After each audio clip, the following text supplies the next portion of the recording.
Assalamualaikum warahmatullahi wabarakatuh.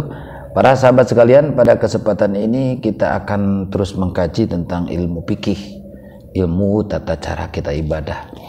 Mudah-mudahan kita dianugerahi seseorang yang haus tentang ilmu, sehingga kapanpun dan dimanapun kesempatan kita untuk menimba ilmu akan kita gunakan semestinya. Pada kesempatan ini saya akan sedikit membahas, ternyata ada dua alasan orang yang diperbolehkan. Maksud diperbolehkan itu tidak dosa dengan tidaknya sholat. Nah, yang unik nih. Ini unik, kita akan sama bahas. Ternyata ada dua hal yang menjadikan seseorang boleh tidak melaksanakan sholat dalam waktunya.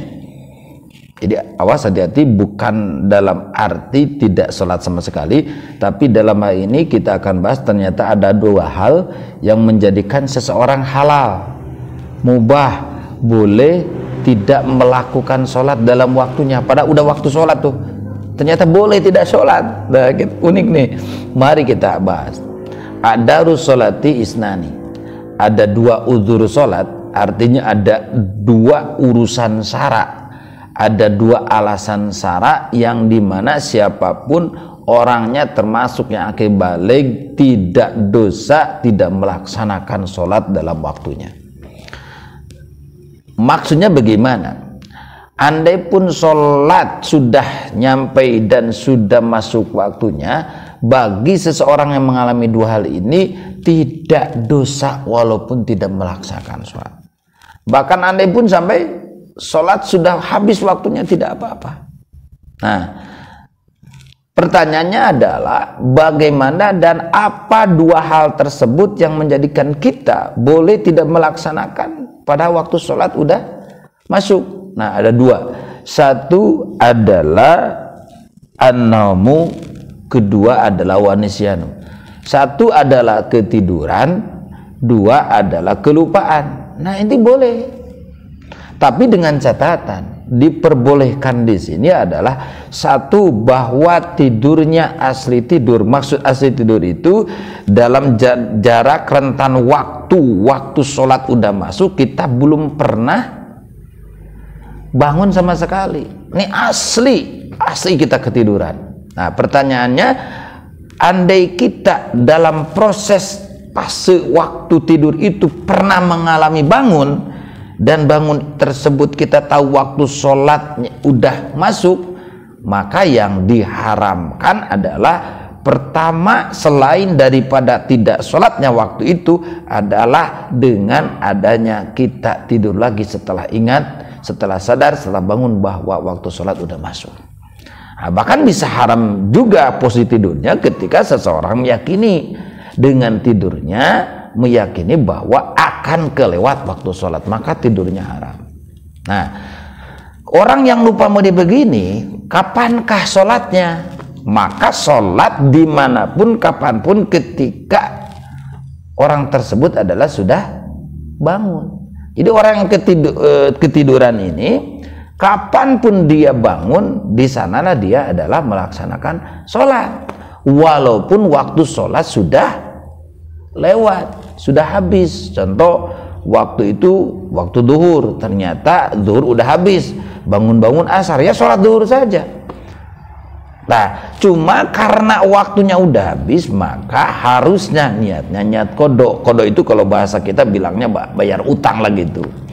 Nah, mungkin ada sebuah pendapat katanya sholat itu tidak ada kodok. Maaf kalau dalam hal ini saya tidak sependapat, karena dalam hadis yang sangat sahih Bukhari Muslim dikatakan, cuma bahasanya bukan kodok, tapi di sini jelas. Kalau kita lihat redaksi hadisnya, ini adalah yang dituju oleh hadis, adalah kodok yang dituju oleh hadis. Dalam hadis Bukhari Muslim, ini sahih keduanya, Bukhari dan Imam Muslim, man nama an sholatin aw nasiyaha falyusalliha idza dzakaraha, rawahu Syekhani. Barang siapa seseorang tidur, meninggalkan sholat atau kelupaan tidak melaksanakan sholat, falyusalliha, maka hendaknya harus sholat. Lam amr, harus sholat ketika ingat, walaupun waktu sholat sudah berlalu, sudah habis. Nah, melaksanakan sholat dengan waktu yang sudah terlewat, maka itu adalah bahasa fiqhiyahnya adalah qada. Jadi kalau sahabat sekalian mendengar bahwa sholat itu tidak ada qada, mungkin itu kesalahpahaman tentang diantaranya hadis ini. Padahal yang dimaksudkan hadis ini fal yusolliha adalah lam amar, artinya alam yang mengandung mana memerintah. Baginda Nabi memerintahkan kita sholat kapanpun kita ingat, kapanpun kita bangun, ketika kita tidak sholat dalam waktunya karena alasan ketiduran dan kelupaan.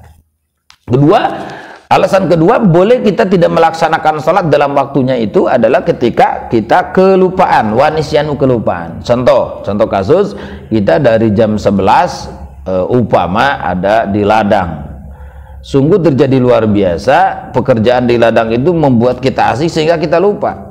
Tahu-taunya udah asar, adaan asar. Jadi dari fase waktu awal waktu zuhur sampai habis zuhur itu kita tidak ingat sama sekali bahwa kita itu belum sholat. Ingat-ingat sudah adzan asar, nggak apa-apa, nggak dosa maksudnya.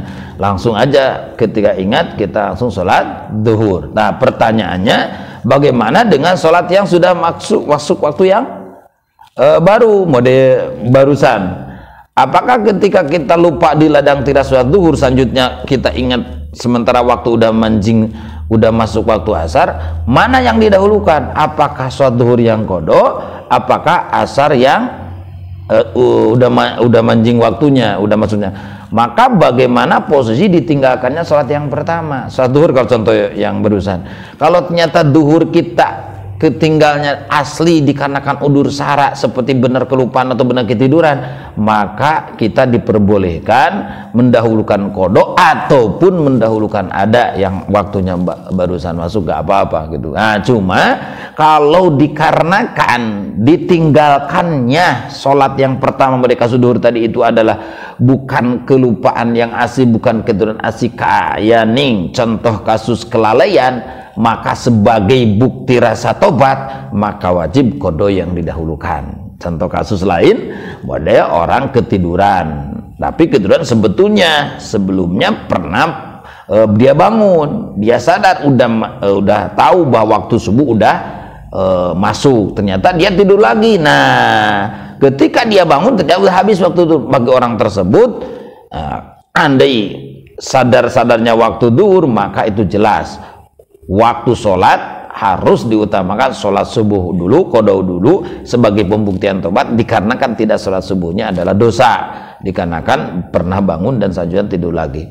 Sangat sederhana para sahabat, mudah-mudahan banyak manfaatnya, berkah buat kita semua. Sebetulnya masih banyak yang diperlukan kita untuk belajar dan belajar untuk bisa terus mendapatkan notifikasi, loncengnya dibunyikan. Terima kasih. Wassalamualaikum warahmatullahi wabarakatuh.